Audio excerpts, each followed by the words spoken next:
now.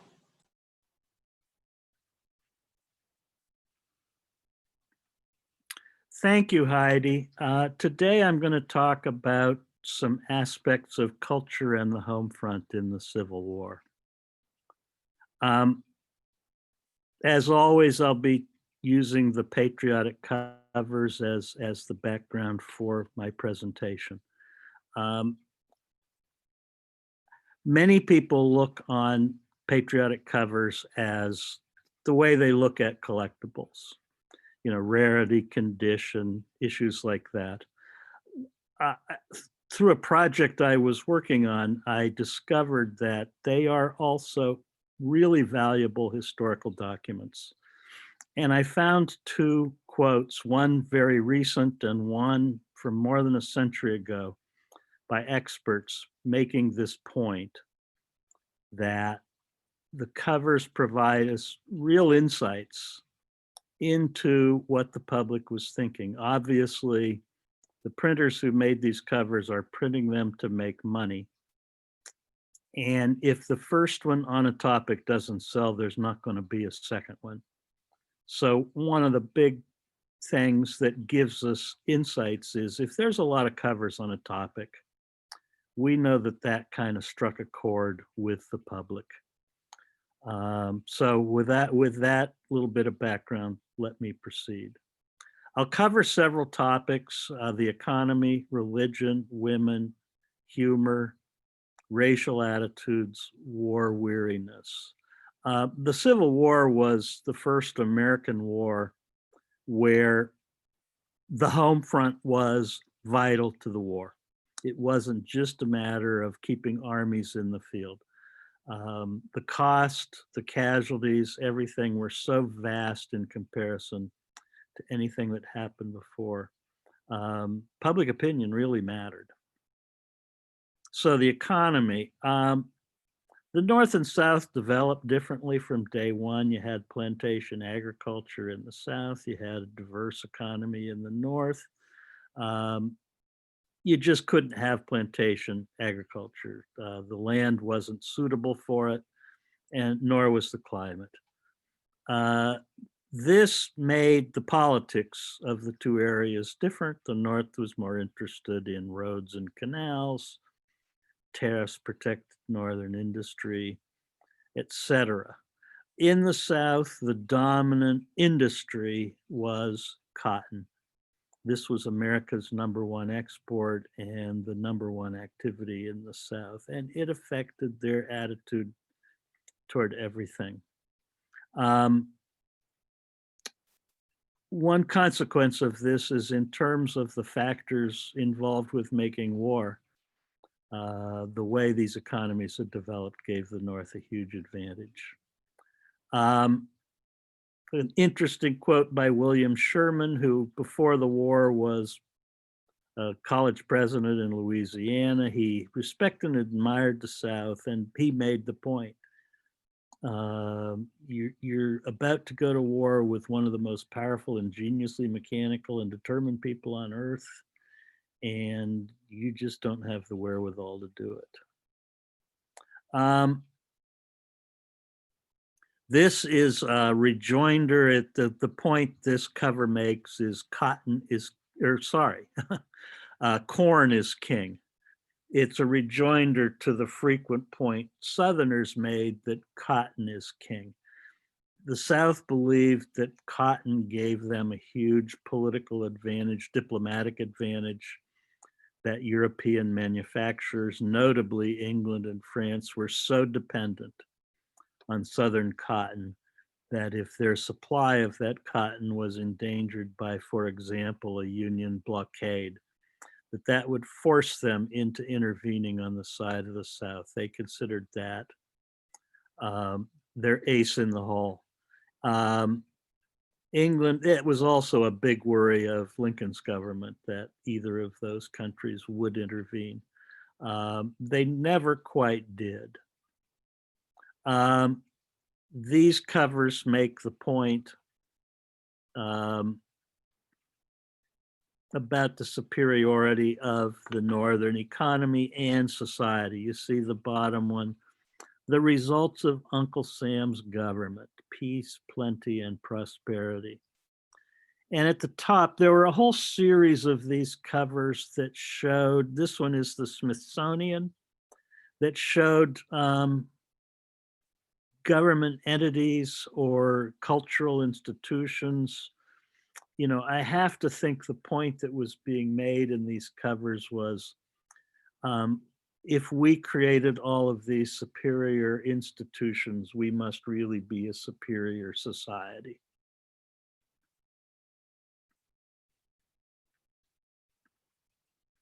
Uh, this one's a little double entendre. On one level, it shows, the label shows agriculture, manufacturers, and fine arts.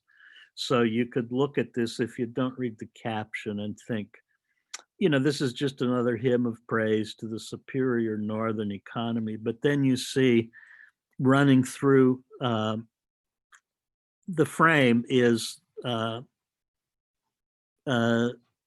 basically a strand of rope being made and a gallows, and it says, "Them pesky treason fellers gonna get their rope," and more. There was a frequent theme in the covers of, you know, giving traitors their due, you know, hanging them in the gallows. There were nobody was hanged at the end of the Civil War, but it was a popular theme throughout. I should say the covers overwhelmingly were from a northern perspective. My collection is based on a collection that was assembled at the time by a Yankee, a minor official in the government. And so his covers were almost exclusively from a northern perspective. But even in the market overall, it's probably 80-20. So most of the covers I show today are going to be from a northern perspective. So let's talk about religion. Very religious age. The Second Great Awakening was still echoing. Revivalist religions such as the Methodist and Baptists had grown greatly. Belief in providence. You'll hear people talk about providence. Lincoln referred to it all the time. This is God's will at work, literally the belief that, you know, God intervenes in our affairs, not daily, but now and then. This was especially strong in the religions that were strong in the South, the Catholic, the Anglican, Lutheran, etc. Revivals and baptisms were very common in military camps throughout the war. And unsurprisingly, many of the covers showed a religious theme. Now, in the South, unlike the United States of America, the Confederate States was explicitly founded on Christian principles. That quote there is a close paraphrase of the US Constitution, but they add the favor and guidance of Almighty God. Strong belief in providence. The South had frequent days of prayer and requesting forgiveness. As the tide turned, actually, the belief in providence is a two-edged sword. When things turn on you, it sort of strengthens it, because instead of thinking, you know, we're losing because our generals aren't as good, or we're losing because, you know, they've got more strength, more industry, more soldiers to throw at us, you know, there's this extra belief, maybe God has turned on us. You know, it worked both ways. An interesting comment about the covers. This is sort of my God first, my country next, and then my family. People knew their Bible back then. A lot of these covers you'll see, they don't quote the verse, they just cite the verse. Job 13, verse 21, and people knew what that was. And they knew how to find relevant text. You know, there was no Googling, but, you know, there's covers that refer to whipping that army of the, I mean, they could find the relevant text in the massive volumes of the Bible. Almost all the verses I've found are Old Testament. A few of them were messages of hope. Here's two that actually do quote the verse: Solomon, all manner of pleasant fruits, new and old, laid on your table. Joy cometh with the morning. I'm just going to flip through these. There's no great point that's being made by any single cover on the religious theme. Just, the point really is there were a lot of them, and this, to me at least, indicates, the very key importance of religion to both the soldiers and the folk on the home front. This, of course, on one level, this is God's covenant with Abraham, the patriarch of, the Judeo-Christian religions. But the coincidence that the name is Abram is telling. Obviously, this is, one thing it's doing is, quoting a famed Bible verse. Another thing is, sort of buck up for Abraham, showing your support for Abraham Lincoln, as it were. Ruth's conversion. Ruth said, "Entreat me, whither thou goest, I will go. Where thou lodgest, I will lodge.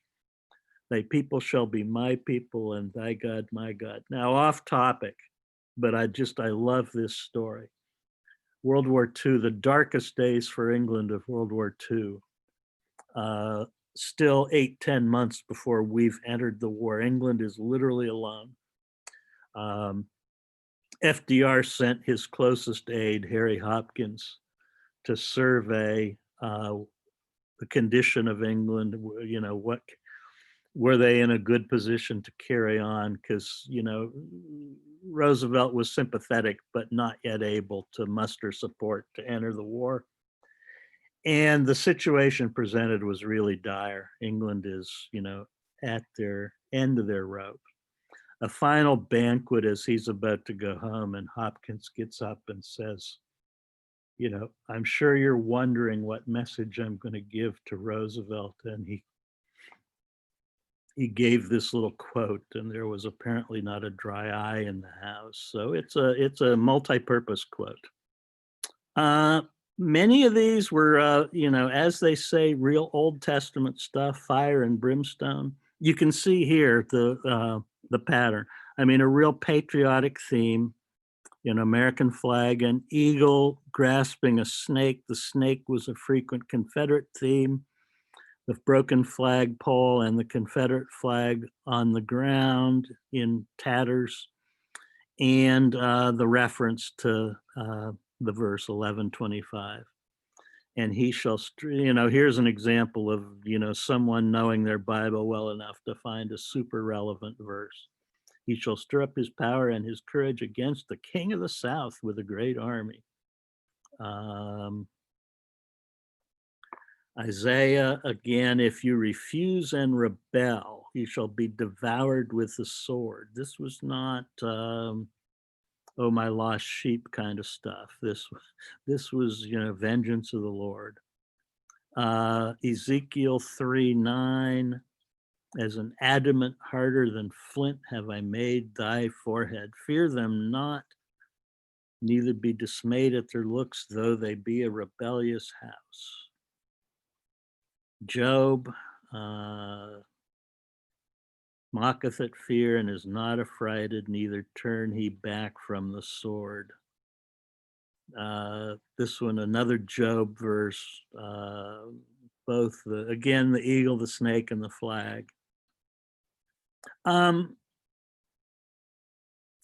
were a lot of private organizations that supported the troops. Of course, you didn't have, the government institutions as developed as they are today. But even now, you've got the USO and the Red Cross and groups like that. One of the really influential organizations in the northern camps was the U.S. Christian Commission. Private organization, they were concerned with both the spiritual and the physical well-being of Union troops. They held large numbers of revival meetings. They did baptisms. They handed out over the course of the war more than 1 million Bibles. And I think I read 30 million pieces of religious literature. Also, late in the war, they developed a sort of a mobile coffee wagon, which came around to some camps, serving the physical well-being of the troops. Here are a few oddball. The two on the left with the frame around them are from a tract society, something like Jehovah's, a precursor perhaps of Jehovah's Witnesses, an organization that existed to distribute religious literature. The one in the middle is just a nice thought. The one on the left, I was done with silence, is kind of a head scratcher. The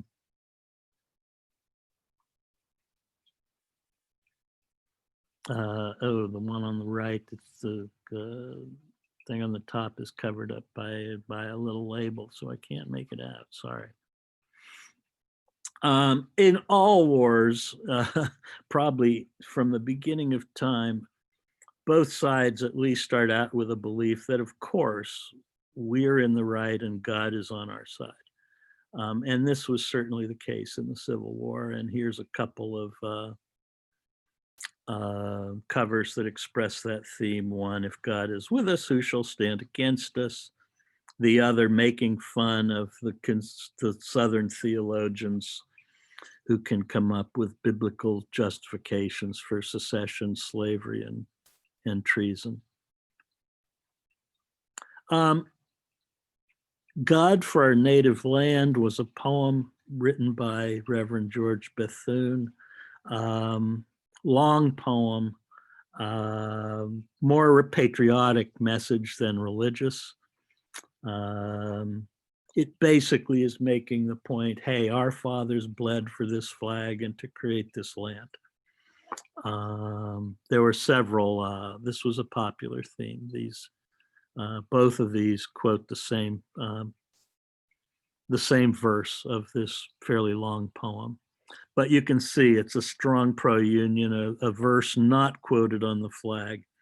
Who doth our flag defy, we challenge as our foe.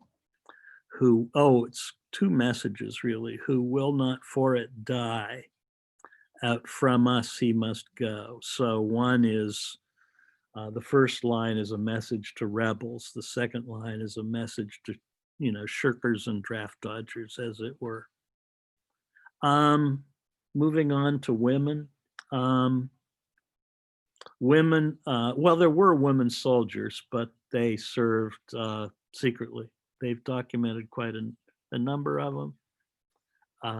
There were women spies. There were women worked in factories, but not the metaphor of Rosie the Riveter like World War II, of massive numbers of women going into factories to replace men. That's not applicable to the Civil War. The big role probably that women played was, dad's gone. Somebody's got to run the farm. Most American families at the time were farm families. And if dad and a couple of the older sons are in the army, mom and the young kids are going to run that farm. Also sewing uniforms and bandages, and then increasingly as the war went on and the profession developed, nursing. The covers, they were a way, I think, of women reminding the boys at the home front, we're with you. And these are both just, they both are, our hearts are with you. Also, for the boys in the field to write back to mom, sis, wife, saying, I know you're making sacrifices too. A lot of these envelopes were kept as souvenirs.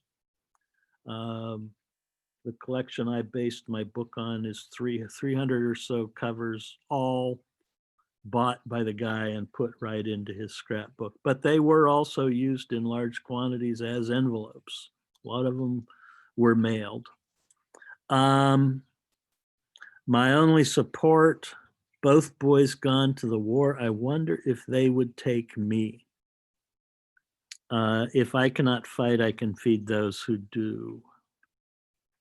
Nursing, I have no one to send. I'll go myself and nurse the sick. Nursing as a profession really came of age in the Civil War. Not exclusively women, but it was heavily a female profession. Of course, Clara Barton and Dorothy Dix are two of the names we remember. Barton volunteered through the Sanitary Commission. This is different than the Christian Commission. This was another private organization that basically worked in the hospitals.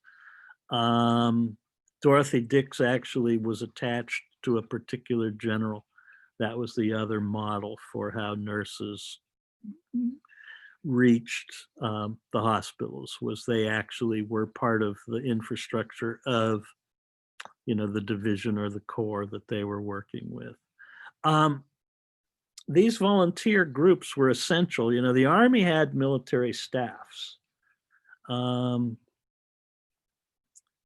never adequate to handle the mass casualties from a battle, but they did have numbers of doctors on the staffs of the division, the brigade, etc.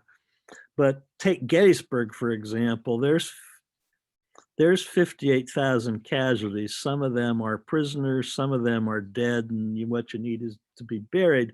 But there's 15,000 wounded left behind. The armies took their medical staffs with them. There's going to be another battle. We need you guys.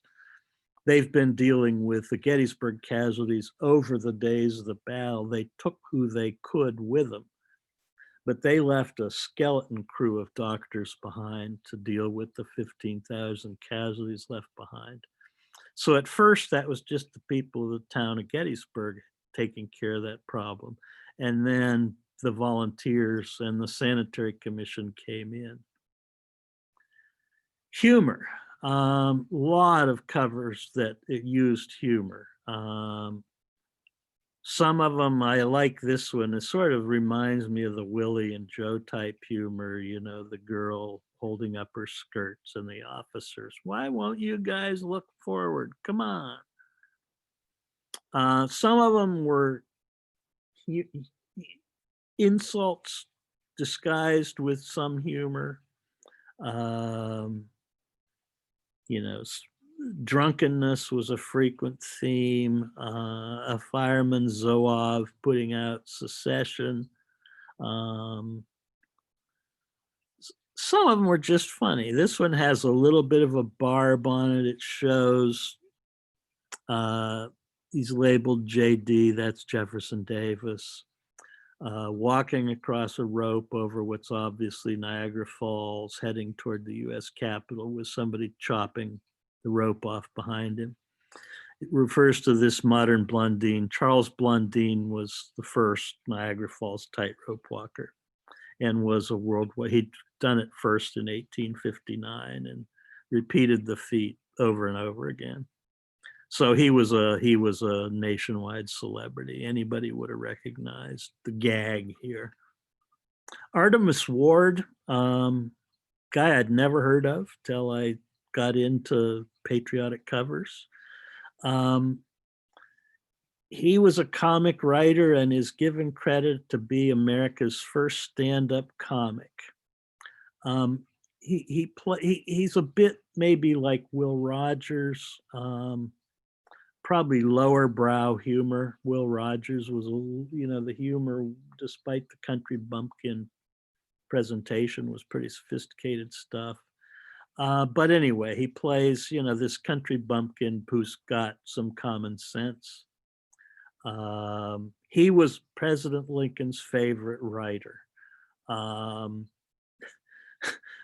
love the story. I just have this image of these very serious guys like Stanton and Salmon Chase and Seward sitting around impatiently waiting for Lincoln to read the Emancipation Proclamation that he's told them he's going to have. But before he starts, he has to read them. Artemus Ward's latest comic writing, which was the high-handed outrage at Utica. Ward did nationwide tours. He was also popular in the South. The newspapers printed his stories. He was a friend and mentor to a number of people who moved on to gain fame, including Mark Twain. He's given significant credit for making introductions and letting this steamboat driver get launched on his writing career. There's a couple of envelopes that show Artemus Ward monologues. These are a challenge to try to write. I tried to do a transcript of the other one, not this one, the other similar one. It's a challenge to work your way through the cover. There were some biblical references that used humor. The one on the right is a quote out of Proverbs. Whips for, and this is early in the war, and it makes reference to topical themes. Whips for thieves. John Floyd had been Buchanan's Secretary of War and was scorned for having both helped arm the South with U.S. arms and also for having absconded with money.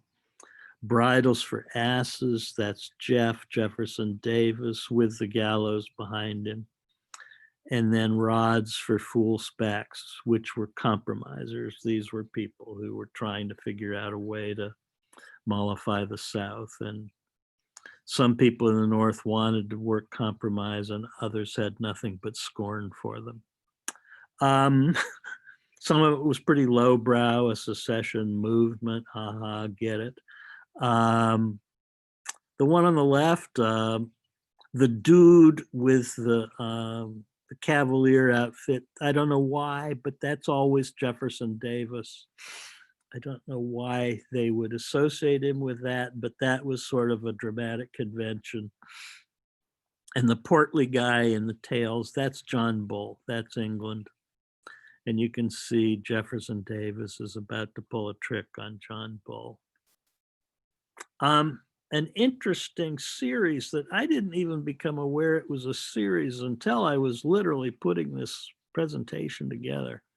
There's at least a 10-part series based on the nursery rhyme, The House That Jack Built. And it uses the topics, but it's definitely, you can see, this is the malt that laid in the house that Uncle Sam built, and the malt is the blessing we have enjoyed as one people.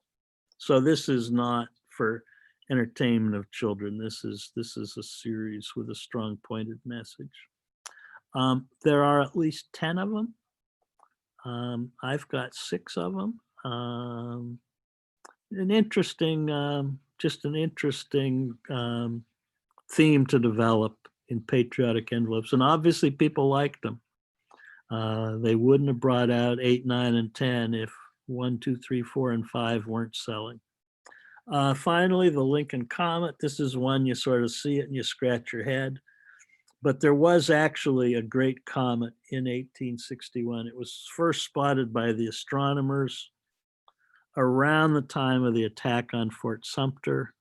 Though it wasn't visible. People knew it was coming, but it wasn't visible until summertime. Fort Sumter was in April. It was widely followed throughout the North and the South, and it was considered a harbinger of war. So some creative printer decided to tie in Lincoln with the topical event. This is, to me, I think the most significant findings from reviewing envelopes. I think they tell us a great deal about racial attitudes in the North.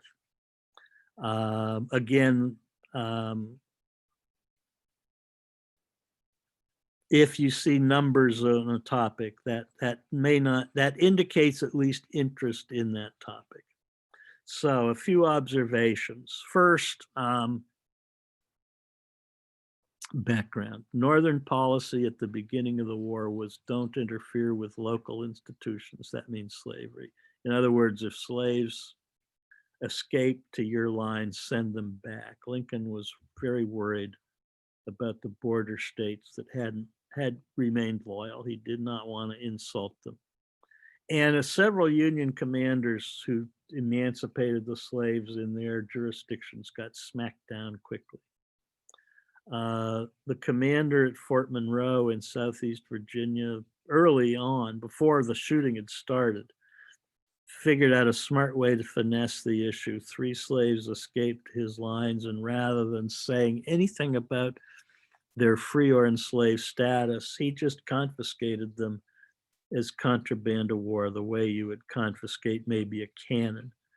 The cabinet, to the surprise of Butler's officers, approved this, and the flood was on. This was the first tangible step the North made, and really, when this happened, slavery was doomed, because the escaping of slaves, enslaved people, to Union lines was on. My observations about what the covers tell us about Northern attitudes is they greatly disliked the institution of slavery. They found the idea of slaves running away interesting, at least. There was broad support for the contraband policy.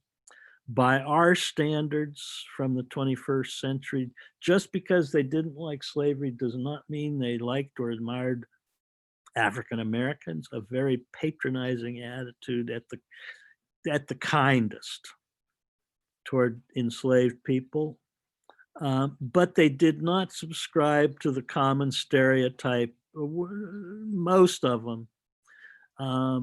The stereotype of the kindly master and the slaves who loved them, and also the passive slaves who just waited to be freed. This showed many slaves taking action to get their own freedom. By our standards, even though they're anti-slavery and pro-escape, extremely racist. The way they portray, like their lips, the exaggerated features, the exaggerated lingo, etc. Showing hostility to slavery, the persuasive eloquence of the sunny South. One, the slave master whipping the slave. The pants, I just noticed this, those are palmetto trees on the pants, which means South Carolina. And John Bull sitting on cotton looking away. All he cares about is his cotton. Two envelopes showing manacles, Confederate bonds. That's a double swipe also at the Confederacy's sketchy finances. They largely relied on bonds to raise the money they needed to run their government. 2 sarcastic views of the innocent cause of the war, showing, a slave and showing the devil. The contraband policy. Here are 3 literally showing, the escape and the protection in action. The on the upper left image, the building to the right is Fort Monroe. You see the overseer kind of saying, "Come back, you black rascal. Can't stop this child's contraband." Federal and Confederate soldiers, the flags, of course, label them. Contraband barricade, come and get your property. A number showing enslaved people with the notion of contraband. You can see what I've said about, really images that really great on a 21st century sensibility. I omitted them from the presentation, a number of them that use the so-called N-word in a totally matter-of-fact way, just as a descriptive noun, not, I mean, no more pejorative than any of the other. It just showing just, that at the time the attitudes were pervasive, like, even among people who thought it was laudable that they're escaping. More of slaves making their escapes. This one, a particularly patronizing, the image of the old faithful slave as the family retainer. Don't pull that flag down. I remember when your daddy fought, and you'll just feel, as it says at the bottom, you'll never forgive yourself if you do that. So let's just run that flag back up and give 3 cheers for the Union. Two interesting ones. There was a whole series of covers printed by one printer on the theme movement of the Army from Washington to Richmond. On to Richmond was a popular theme early in the war. And they show soldiers marching, they show soldiers in camp, they show soldiers lined up to get their pay. In every attitude there can be. You can see that there are at least 10 of them. One of them on exactly the same theme, movement of the Army from Washington to Richmond, showed a soldier with the group of escaped slaves that attached themselves and accompanied virtually every federal army in the field. Last topic, short topic, we're near the end. Not too long after the war started, the casualties were phenomenal. Signs began to emerge of war weariness. These would have all been covers that came out in the first 18 months of the war. The whole supply of covers really dried up long before Gettysburg. The Girl I Left Behind was a popular theme. It was a popular poem, but many, many envelopes on the theme of The Girl I Left Behind. A Soldier's Dream of Home. This poem, I love this poem. The bold italic in the excerpt on the left is the parts excerpted on the cover. The story is, the battle's over, thousands sunk on the ground, overpowered, the weary to sleep and the wounded to die. And while he's sleeping, he has a dream that he's been transported home and his wife and his children surround him and kiss me 1,000 times. Stay with us, rest, thou art weary and worn. But sorrow returned with the dawn of morn, and the voice in my dreaming ear melted away. I had a wonderful dream, but then I woke up and here I was surrounded by the carnage of battle. The one on the left is an excerpt of a long poem, We're by Our Common Kindred Tongue. It basically it's a poem that was actually written about 30 years before the war by a Northern preacher living in the South. But it's, we're one nation, we love our country, we've got the Appalachians, we've got the Gulf of Mexico, we've got the field, it's from the mountains to the prairies kind of thing. Eager for the end of the war and reconciliation. The other one, I was quite surprised when I saw it, the blunt expression. I have no hesitation in saying it, and I say it, this Civil War is ruinous. Back to the religious theme, this is, the organized religions often, I had a preacher in the church I grew up in during the Vietnam War said, one problem the church has is they're always against every war except the one we're fighting right now.